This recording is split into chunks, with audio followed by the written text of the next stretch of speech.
Pessoal, esse aqui é o nosso último vídeo de leitura e comentário do Estatuto do Servidor Público de Contagem. Não perca os anteriores porque esses vídeos são realizados de forma sequencial, tá bom? Não se esqueça de dar o joinha, de compartilhar, porque isso ajuda muito. Manda lá no grupo do WhatsApp para que as pessoas também possam ter acesso a esses vídeos. Nós vamos falar sobre a acumulação. Ressalvados os casos previstos na Constituição da República, é vedada a acumulação remunerada de cargos públicos. É proibida a acumulação, estende-se a cargos, empregos e funções em autarquias, fundações públicas, empresas públicas, sociedade de economia mista da União, do Distrito Federal, dos estados, dos territórios e dos municípios. Então não pode acumular cargo. A acumulação de cargos, ainda que lícita, fica condicionada à comprovação de compatibilidade de horários, quando é lícita para professor e para médicos. O servidor não poderá exercer mais de um cargo em comissão, nem ser remunerado pela participação em órgão de deliberação coletiva. Parágrafo único.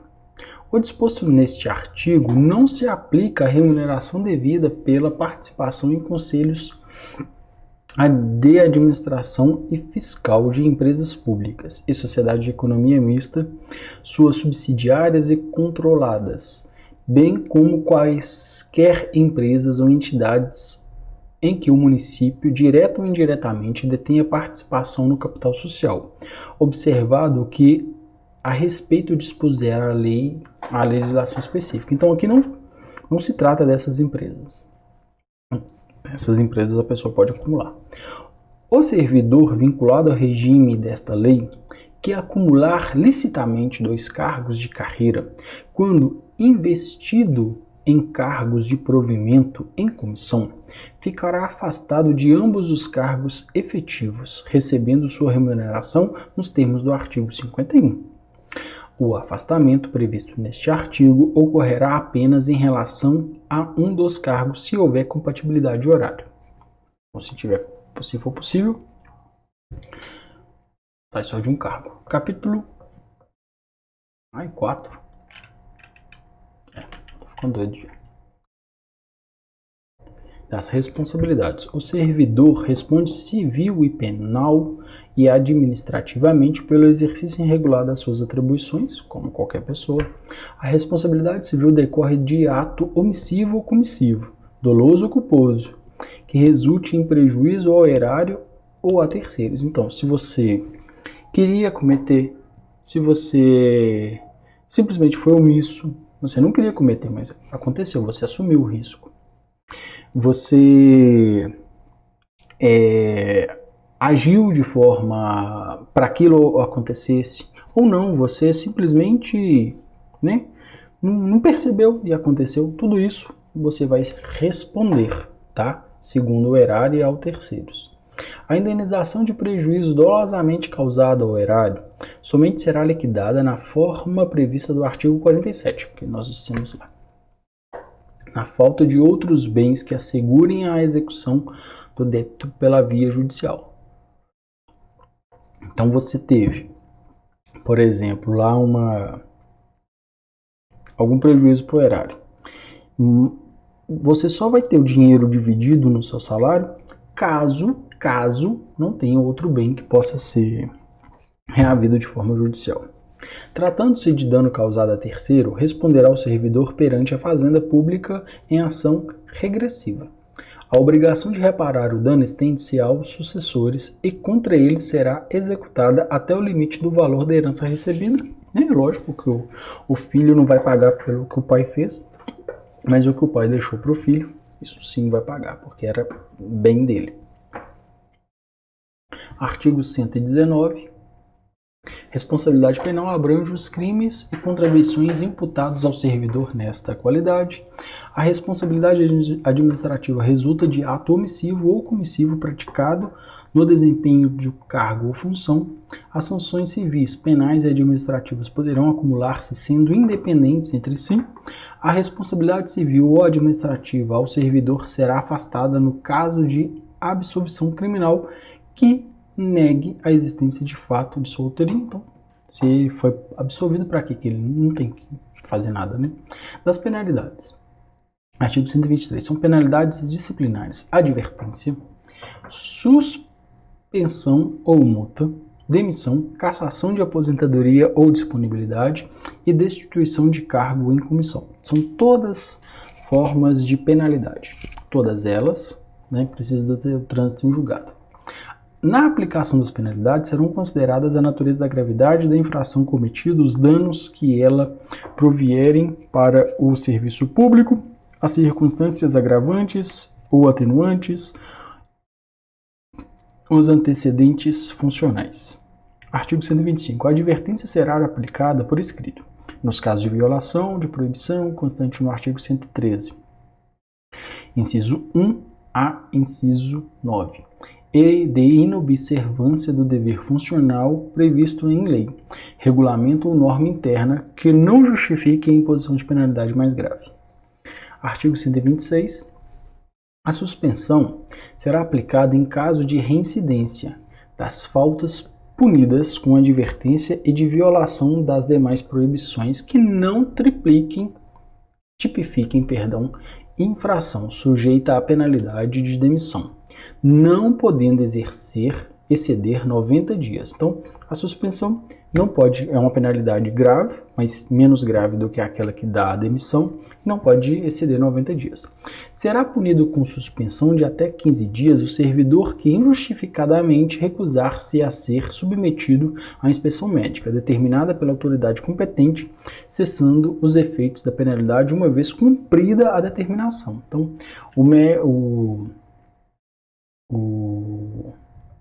o órgão pediu para que ele passasse por uma inspeção médica. Ele não passou, 15 dias de suspensão.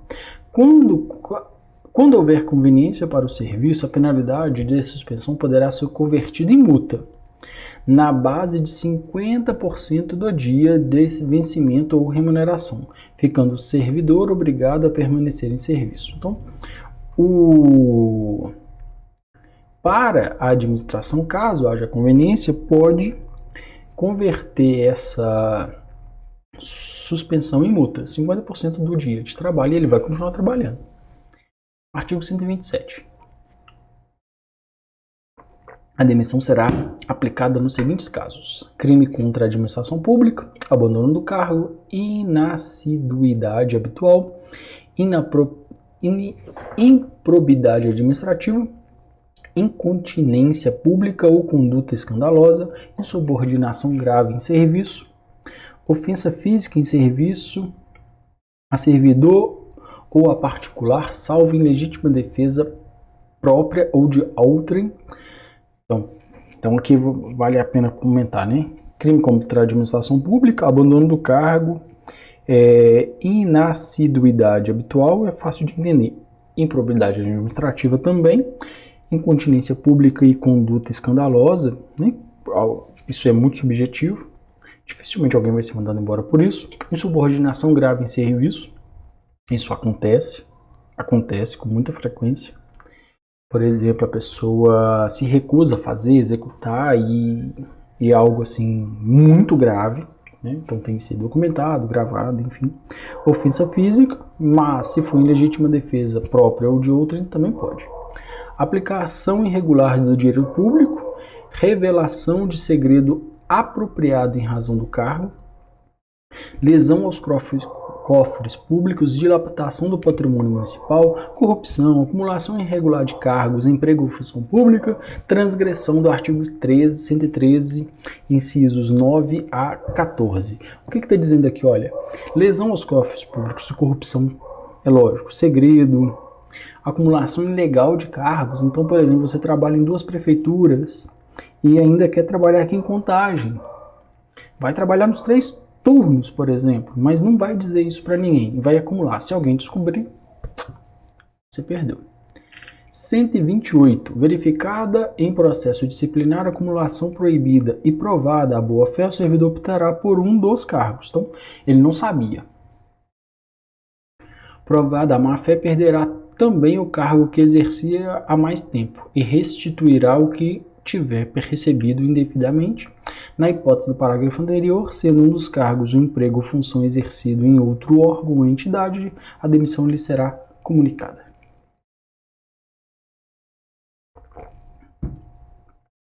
será cassada a aposentadoria e a disponibilidade do inativo que houver praticado a atividade, falta punível com demissão. A destituição de cargo em comissão exercido por não ocupante de cargo efetivo será aplicado aos cargos de infração sujeita a penalidade de suspensão ou demissão. Parágrafo único. Ocorrida a exoneração de que trata o artigo 32, o ato será convertido em destituição do cargo em comissão prevista neste artigo. A demissão ou destituição do cargo em comissão, nos casos dos incisos 4, 8 e 10 do artigo 127, implica a disponibilidade dos bens e o ressarcimento ao erário sem prejuízo da ação penal cabível. A demissão ou destituição de cargo em comissão por infringência do artigo 127, incisos 10 e 12, incompatibiliza o ex-servidor para nova investidura em cargo público municipal pelo prazo mínimo de 5 anos. Então, roubou, fez lá tudo o que fez, não volta para o cargo público em 5 anos. Parágrafo único. Não poderá retornar ao serviço público municipal o servidor que for demitido ou destituído do cargo em comissão por infringência do artigo 127, inciso 1, 4, 8, 5 e 11.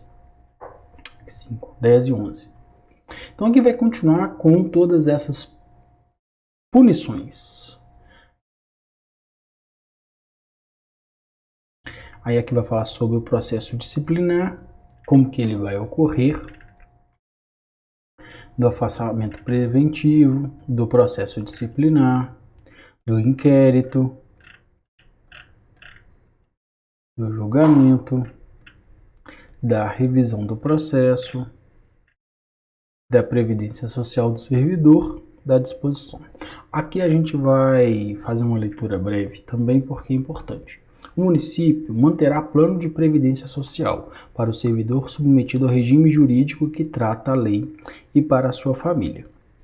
O plano de previdência social visa dar cobertura aos riscos a que está sujeito o servidor e sua família e compreende um conjunto de benefícios e ações que atendem às seguintes finalidades: garantir meios de subsistência nos eventos de doença, invalidez, velhice, acidente em serviço, inatividade, falecimento e reclusão, proteção à maternidade, adoção e paternidade, assistência à saúde. Tudo que o INSS já garante, aqui também garante. Parágrafo único. Os benefícios serão concedidos nos termos e condições definidos em regulamento e observados nesta lei. O servidor do plano de previdência social do servidor compreende aposentadoria, auxílio natalidade, salário família, licença para tratamento de saúde, licença gestante, adotante e a licença paternidade, licença por acidente em serviço, quanto ao dependente, pensão vitalícia e temporária, serviço funerário, auxílio funeral e auxílio reclusão.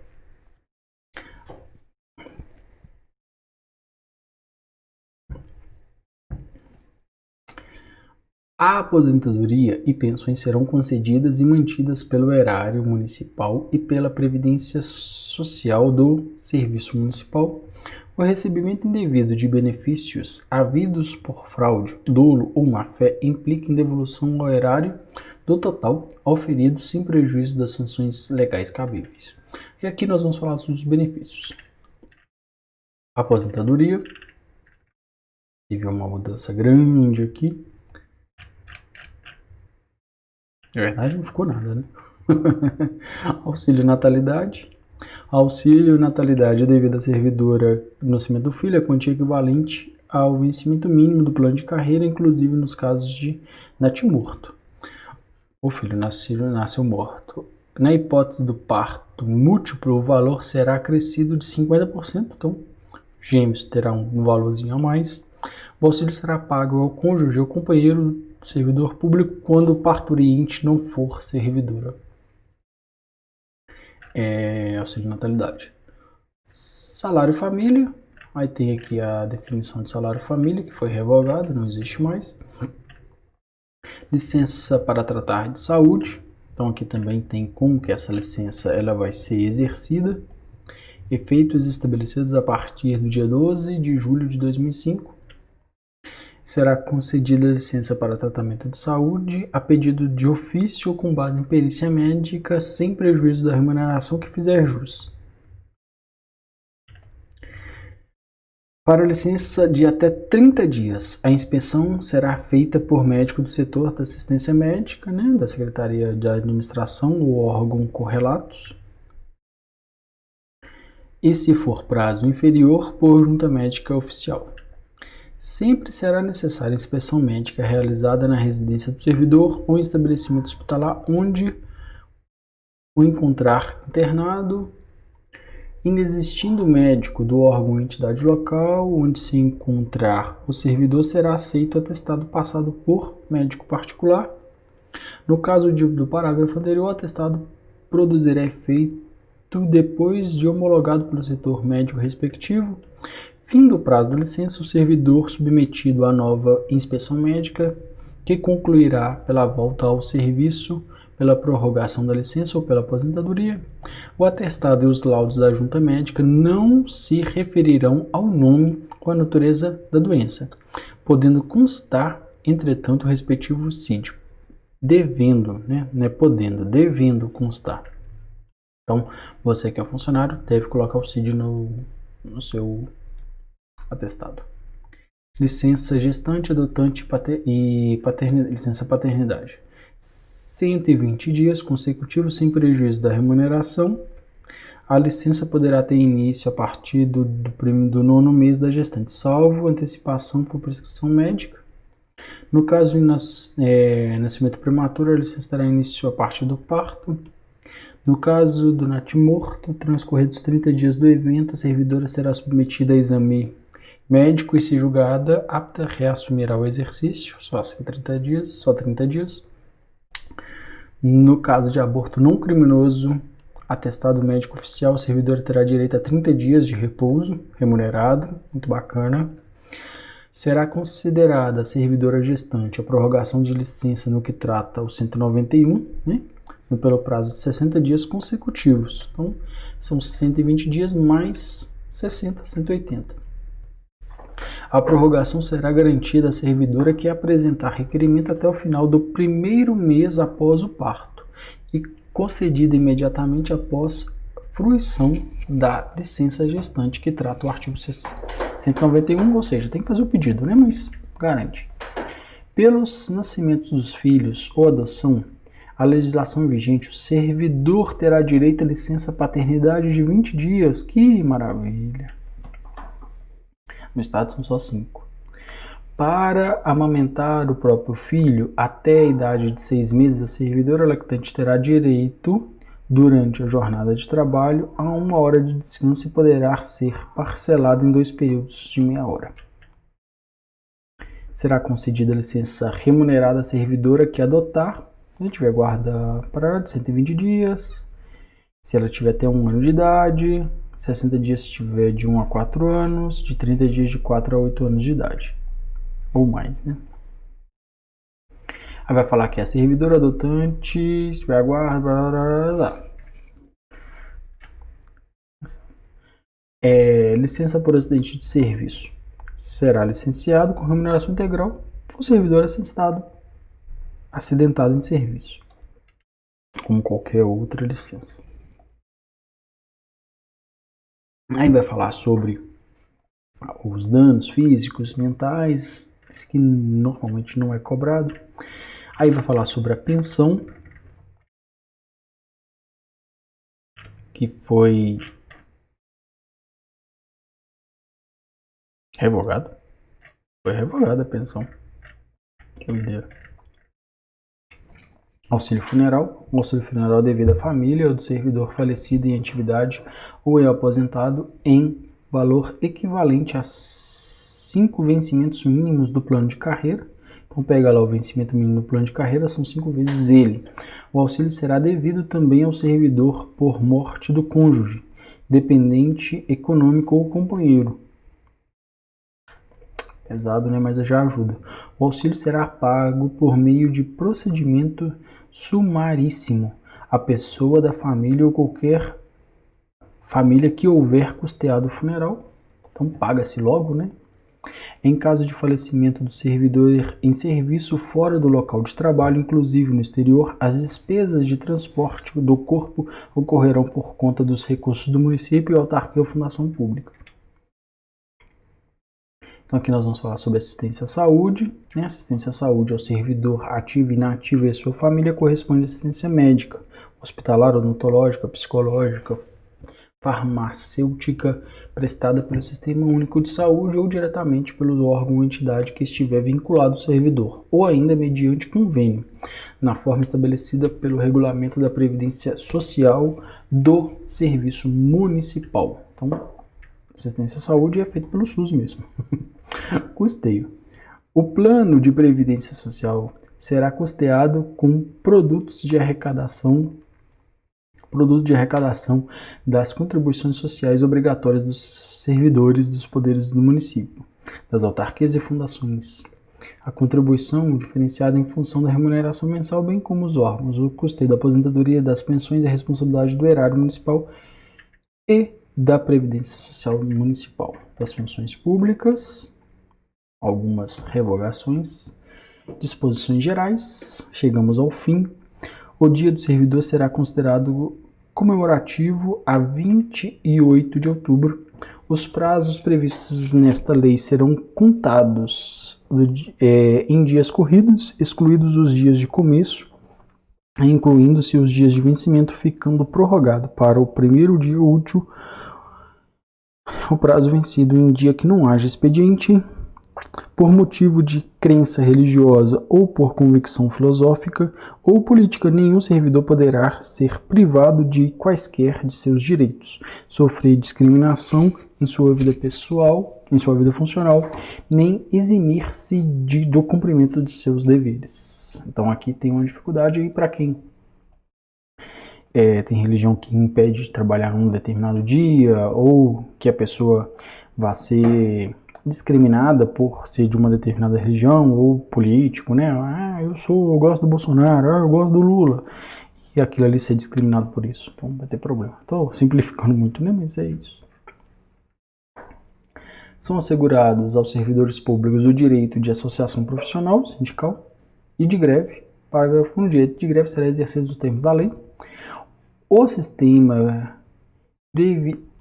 de previdência municipal introduzido por lei será implantado por iniciativa da autoridade competente.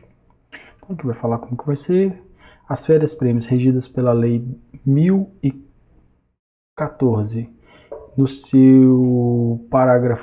seu artigo 139 de julho de 72, passa a ser de 6 meses, gozadas ou não na sua totalidade, podendo também ser convertidas em espécie ou contadas em dobro para fins de aposentadoria. Então aqui tem uma mudança também nas férias-prêmio. Lá falava que era 6 meses, né? Pode ser que nessa lei aqui tinha uma outra, fosse mais tempo ou menos tempo. Para custeio das despesas decorrentes desta lei, serão utilizados os recursos orçamentários próprios. Revogam-se as leis em contrário, a de 72, né? Que aqui foi aqui modificada, né, para quem estava naquele período. Acho que ninguém aqui está trabalhando desde 72. Esta lei passa a vigorar da data de sua publicação. Ademir Lucas foi o prefeito que deu vigor a essa lei. Eu agradeço quem chegou até aqui, não deixe de compartilhar, assinar o canal. Muito obrigado, fique com Deus, espero que você tenha a sua aprovação.